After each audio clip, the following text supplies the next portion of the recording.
The Tab Ultra C is gone, and with it comes the continuation of the Note Air series, the 3C. This unit has Google Play, adds an SD card that the Ultra did not have, but honestly it's not that different. But is it still up for the challenge all the same? Let's dive in.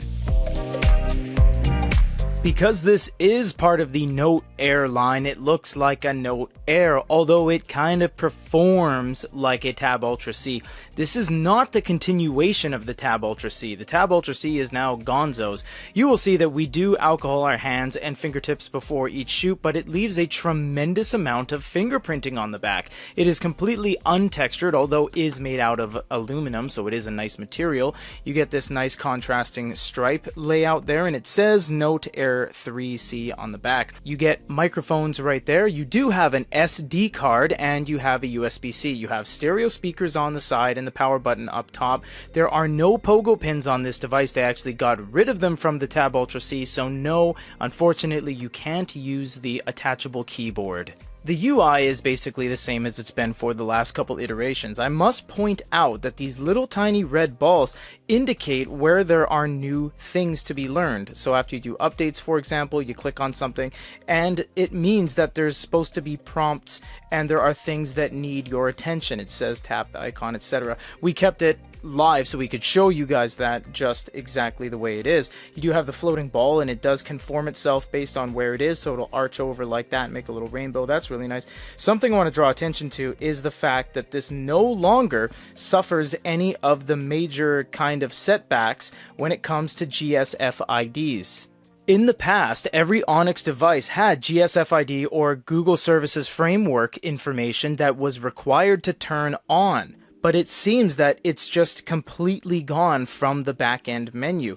You can't find it anymore, which is a good thing. So what that basically means is that they have found a way to put Google Play on here if you go to the home screen of the apps right there without any workarounds or binding your unit to a GSF ID. Again, that's the identifier for Google services. If you drop the top down right there, it takes a couple times just in case. You do have Ink Center Rotate Screencast, you have your volume right there, and you have your glow light on or off. Now here's something that we're not trying to cheat anything or anything like that, but color screens look terrible unless you have the glow light on. I mean, look at it. It doesn't look good. This is not Onyx's fault. This is not bigme's fault. This is not Pocketbook's fault. This is the way it is with color, which is why we had the glow light on to just take a little bit of the edge off. It just makes it look a little bit more vibrant and does it justice.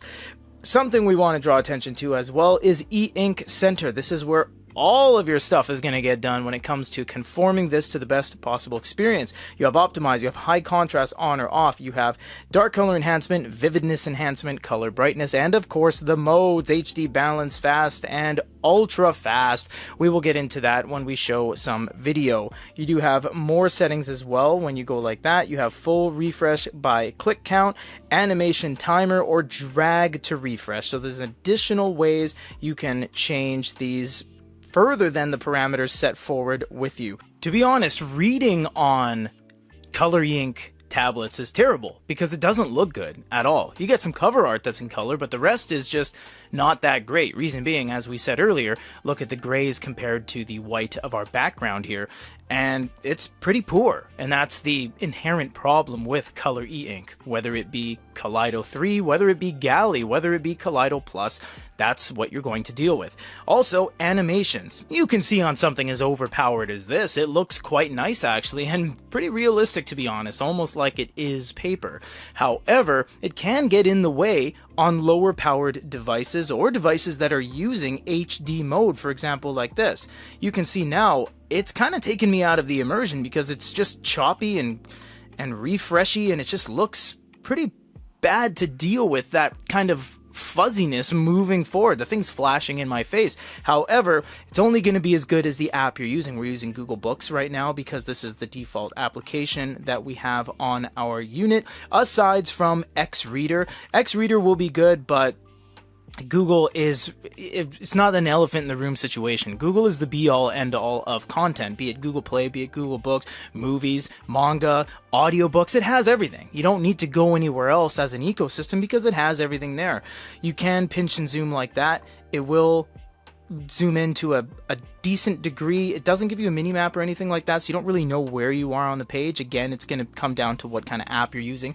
But enough of black and white content because you have seen that way too many times. Let's look at some manga. Manga is a little bit of a double-edged sword because although the lead-in pages and the cover art are in color, the majority of the rest of the content is not. You might get a midway kind of photo that has full color, but the rest is going to be black and white. But with Google, you get some cool things like you can double tap text boxes and stuff like that, and they should enlarge if we go like that. You see, that's kind of cool, and it only isolates the text box elements, which is kind of a nice feature. It just keys that out and beefs it up. I think I really do enjoy that, and it works on English content as well. We're just showing a Japanese one because we have access to the Japanese store.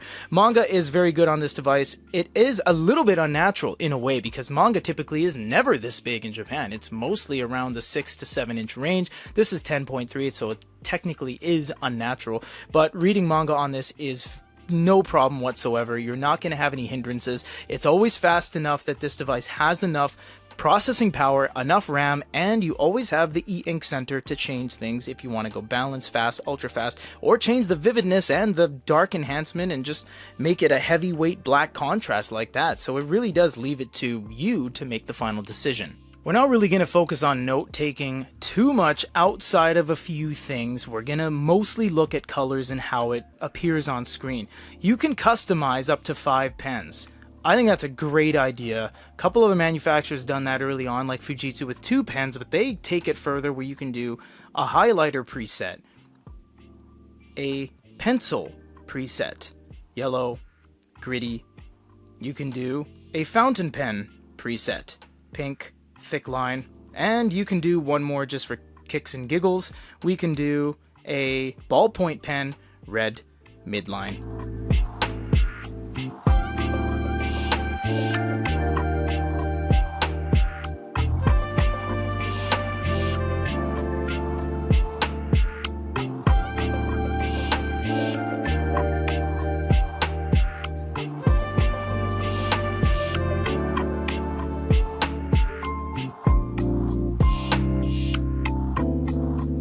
You can see with Kaleido 3, you get these very nice lines. Unlike that, well, never came out, but DES screen on the re-inkstone and the top joy, everything was very blendy and sloshy, but you get these very distinct, solid lines that don't bleed into each other.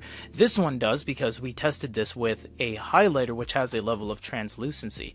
Also, if you look at the peppering here on the pencil, it does give you that visualization that it looks like a real pencil. It's almost like a spray can, in fact, because they don't have a spray can element, but you can kind of trick it to do different things with different pens and paintbrushes, so you can experiment with the different kinds of bleeds that each pen has in its properties.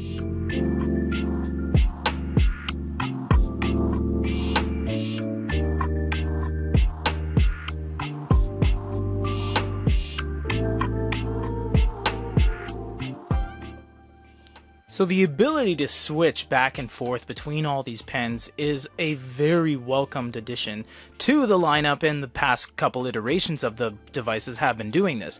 But you see the ease of how you can preset things. You see how you can toggle in between them. This isn't as good as an ereader or a Fujitsu or a Sony or a Remarkable, but it is probably on the higher end of quality with glass-based screens. They do put a factory screen protector on there to give you a little bit of that grittiness, but it really doesn't translate through that much. It is a fairly slippery experience. It's not that much feedback reverberating through the pen. It's not giving you that realism. Now, that's a subjective opinion because a lot of people like the glidey feel, which is why they have iPads with Apple Pencils, because it gives you that glidiness rather than the realistic feel of pen on paper. You do have an eraser. You have eraser on the back of the pen, depending on what kind of pen you're using. You have gesture support. You have lasso tools, tons of shapes. The amount of shape options is crazy with these guys. You can do a triangle, broken, red, thick shape,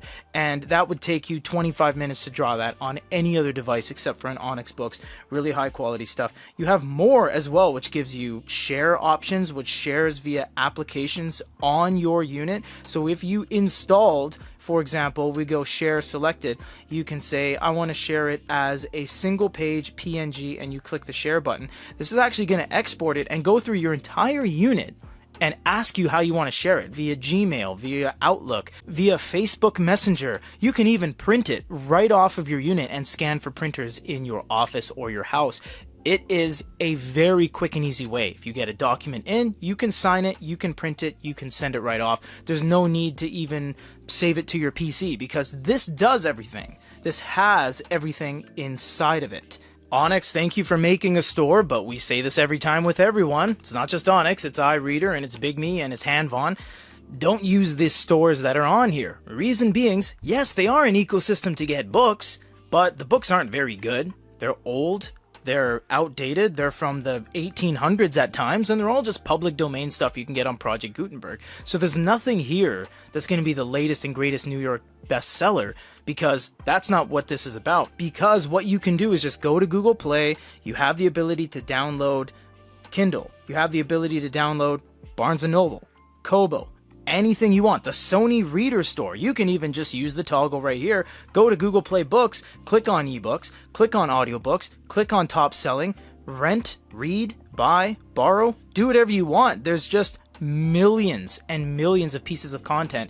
Google Play is going to be the be-all end-all versus dealing with the store, which they very nicely gave you, and it is nice that they had that as a pleasantry, but it is not something you should bank on. You do have some ways to change your experience by going to the store settings. You can actually hide the store, much like MeBook allows you to do, so when you go back, the store should go away and not work anymore. You'll see right there it is closed. It doesn't allow you to uninstall it, but it definitely goes away. There's also another thing you can do in servers. You can go to servers here and you can actually look at to where you want to get your stuff. You do the European, the US, or the other market via your server choices, and that will all trickle down into what kind of things you get to see on your unit. So we're going to reset everything into the default parameters, which is 3000. We're going to go into HD mode and we're going to look at some images.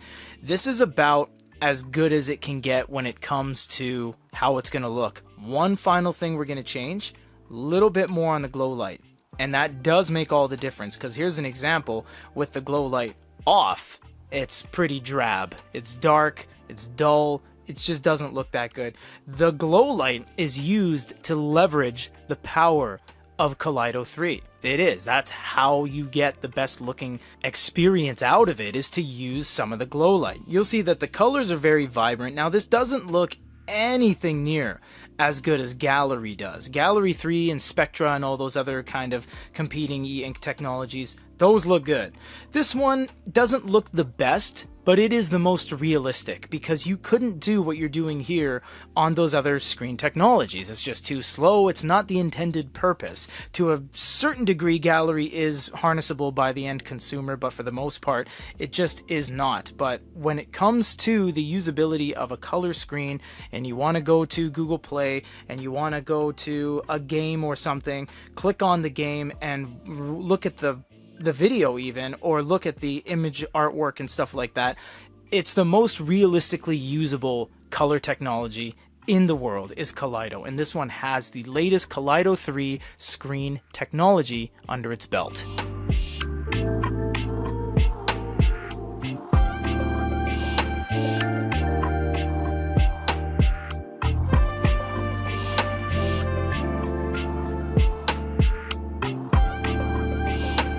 A Kaleido 3 screen, Google Play standard, and an SD card really does put this unit within the upper ranks of what you would expect from an e-ink tablet.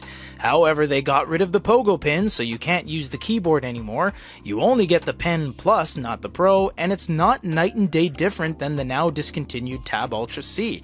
This unit, however, is hyper capable when all things are considered, and you're not going to have any issues with anything you throw at it.